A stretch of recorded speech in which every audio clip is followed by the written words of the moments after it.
Recognized for 5 minutes. Thanks, Madam Speaker. And I, too, want to congratulate the majority party for bringing an open rule bill to the floor. It's a rare event, and hopefully our side won't wear out its welcome so poorly that this is the last open rule bill that is brought. I know that has to happen on appropriations bills, but we're not too excited about those coming later this year. I rise in support of the Flake Amendment. It is a pretty straightforward amendment that, to quote an often poorly used phrase, the opponents doth protest too much. I've not heard anything really as to why it's inappropriate for this to be attached to the legislation, how this would cripple the legislation, how this would prevent the monitoring processes, how this would prevent the grant-based programming from functioning. I've just heard arguments that let's don't do it because we've never done it that way before. And I'm persuaded that under the Department of Homeland Security example, this idea that let's just, because we've not done it before, we won't do it in the future. And I would prefer to have a straightforward statement in this important legislation. We had an event this past year where a young man, although this legislation won't affect it because it happened in one of the lakes in Texas, where a young man had an amoeba-borne get into his brain and it killed him. A freak, tragic accident. And obviously this legislation is aimed at trying to prevent similar type occurrences on our beaches, coastal beaches, I guess. But the idea that somehow because we've been pure in the past and that that we'll remain pure in the future. And our history here with respect to earmarks is anything but that.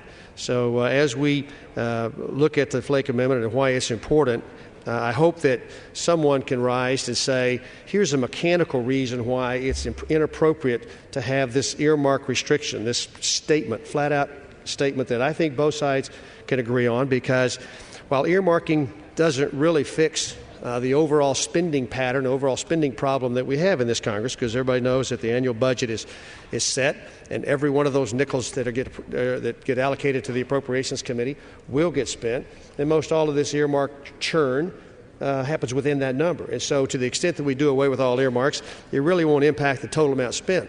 My grandchildren, of whom I have 7, have a $53 trillion debt staring them in the face because we have made $53 million in unfunded promises to each other, issues that we think are important to my generation and my parents' generation, but we're taking their money to pay for it.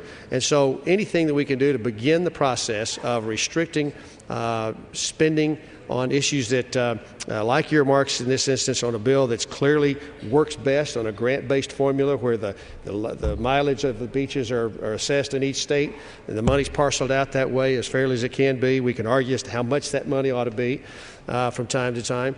But to expose it to the earmarking process, I think is inappropriate. And I hope that, like I said, that the members who oppose just the mechanics of this can help those of us who don't understand the mechanics why a earmark restriction that the Flake Amendment would put in place cripples and hamstrings this otherwise good legislation, because all of us want safe water to swim in and to play in, but we also want my grandchildren to be able to address the issues they have in front of them some 50 years from now with their money.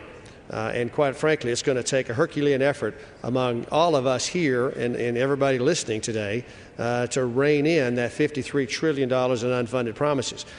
This House, as important as this legislation is, continues to ignore major problems facing this country, problems like the Pfizer reauthorization, problems like the war supplemental, problems like Social Security, Medicare, Medicaid. We continue to simply let those slide, and those failed actions have consequences. And we're going to add another one today, the Columbia Free Trade Agreement. By refusing to take action on the Columbia Free Trade Agreement, we've left more work undone as we go about this business. And all of that has consequences.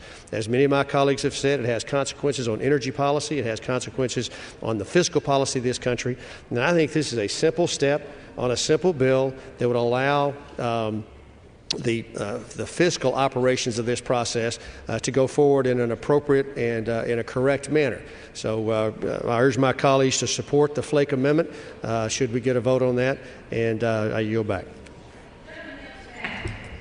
For what purpose does the gentleman